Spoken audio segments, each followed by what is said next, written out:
السلام عليكم ورحمه الله تعالى وبركاته. كيف دايرين؟ لاباس عليكم؟ اموركم مزيانه؟ كنتمنى تكونوا بخير وعلى خير وبصحه جيده ان شاء الله.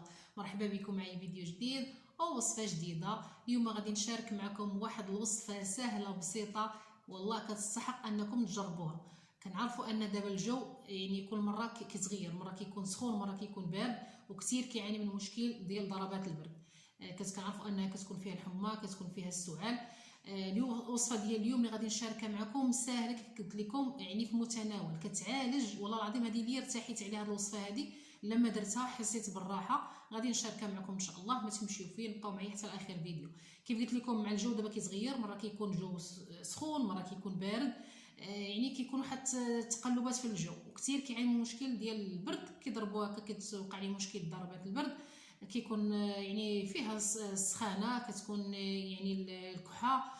الوصفه ديال اليوم بالنسبه للسخانه راه ضروري تاخذوا الدواء ديال السخانه، لان السخانه او الحمى معاش اللعب، خصنا ضروري ناخذوا الدواء ديال السخانه. بالنسبه للسعال، هذه هي الوصفه اللي درت، اقسم بالله هذه هي الوصفه اللي درت وارتحيت ليها. ضروري درت البخور، وسبق لي شاركت معكم الوصفه ديال البخور اللي كندير ملي كيكون هكا نزل ديال البرد. كنعطيكم وصفات اللي بغا يدخل القناه، راني عطيكم الاعشاب اللي نزلت. بالنسبه اللي بغاها على شكل بخور، ضروري كنت كندير الشيح والوراق ديال الكاليبتوس هكا كتبخروا بهم، ولا كان غير الشيح راه كافي لان كيطرد الفيروسات. هذا بالنسبه للتبخير، يعني كتبخروا، يعني كديروا غير هكا في المبخره ديالكم، ولا ديروا غير هكا في شي معلقه، المهم كتبخروا به او تشعلوا المجمر. اي طرق درتو، الشيح جد ممتاز للفيروسات. اما بالنسبه للكحه والموضوعنا اليوم، وصفتنا اليوم بالنسبه للسعال، المكون اللي استعملت وهو كيف كتشوفوا معايا السكر كلاصي. غادي تجيكم غريبه ولكن والله العظيم هذه هي الوصفه. كنت كنعاني واحد الشكل كبير بالسعال، يعني كنت ما كنعش والله العظيم الا ما كنتش كنعس نهائيا، خصوصا شي السعال او الكحبه كتجي بالليل، يعني حتى كتدخلوا للفراش ديالكم عاد كتحسوا بالكحبه بزاف، يعني كتشدكم ديك الكحبه اللي صعيبه، عرفتي بخطرتها كتحسي بحال كتبغي تقشجي من حناجرك. والله العظيم هذه هي الوصفه اللي درت. غتجيكم غريبه السكر كلاصي، ولكن هذه هي الوصفه.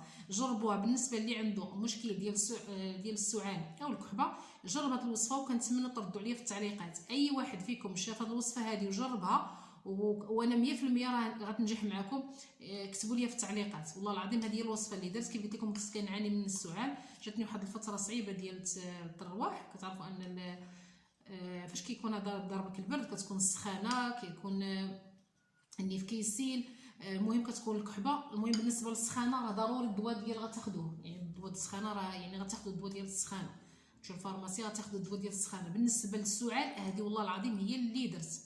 يعني شنو درت؟ خديت السكر كلاصي، انا نوريكم الطريقه. كيف قلت لكم اللي شاف هاد الوصفه هذه ويجربها، وانا 100% غتنجح معكم هاد الوصفه هذه، كتبوا لي في التعليقات.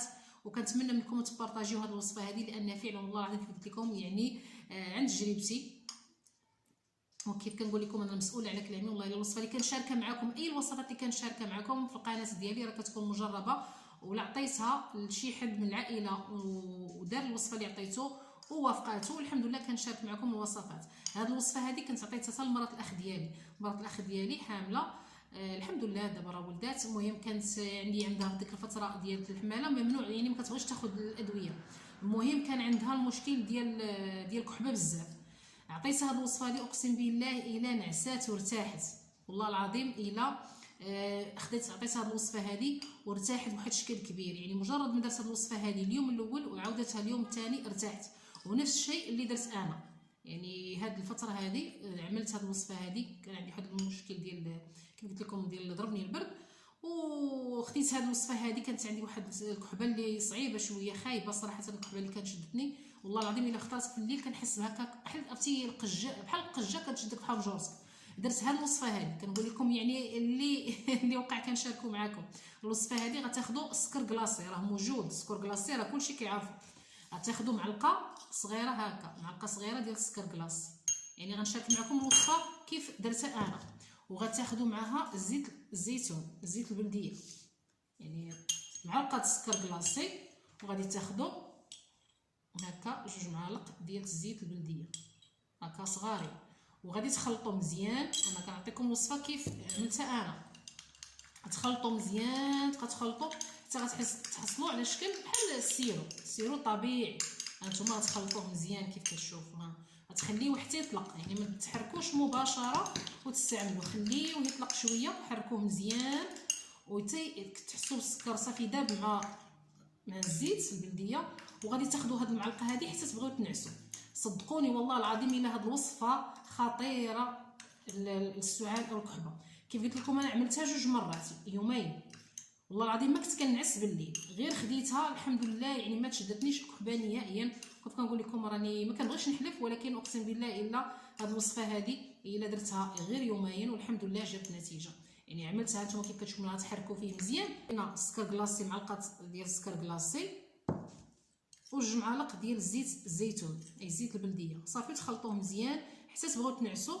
وغادي تاخذوا هاد المعلقه هذه، تعمروا هاد المعلقه صغيره تاخذوه وتنعسوا.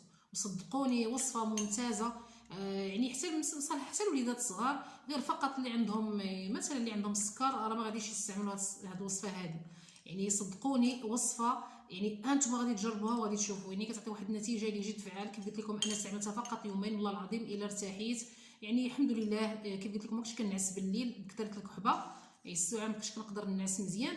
الحمد لله من استعملت هذه الوصفه هذه والله العظيم النهار الاول، يعني مجرد ما غتاخذوا هذه المعلقه هذه اليوم الاول غتحسوا بالراحه وغتنعسوا. وانتم غتفكروني جربوا الوصفه وردوا عليا، وكنتمنى منكم تبارطاجيو هذه الوصفه هذه. بالنسبه لمده الاستعمال فقط غير تحسوا بالكحبه مشات لكم، اي السعال ما بقاش لكم غتحبسوها. انا استعملتها فقط يومين، يعني استعملتها النهار الاول زدت استعملتها النهار الثاني فقط، والحمد لله ربي جاب الشفاء. وكيف كنقول لكم دائما ضروري من النيه، الا ما كانتش النيه راه ما كاين والو.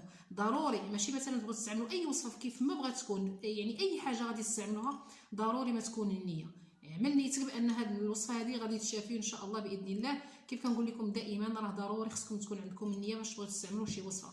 هذه وصفتنا اليوم، كتساعد كيف قلت لكم بواحد الشكل كبير، كتعالج الكحبه او السعال فقط بالسكر كلاصي او الزيت البلديه اي زيت الزيتون. جربوها وردوا عليا، وكنتمنى منكم تبارطاجيو هذه الوصفه هذه، لان كل شيء محتاج هذه الوصفات، خصوصا هذه ديال الكحبه او السعال بزاف الناس محتاجينها. بارطاجيو باش كل شيء يستافد. والسلام عليكم، حتى نتلاقاو في فيديو قادم ان شاء الله.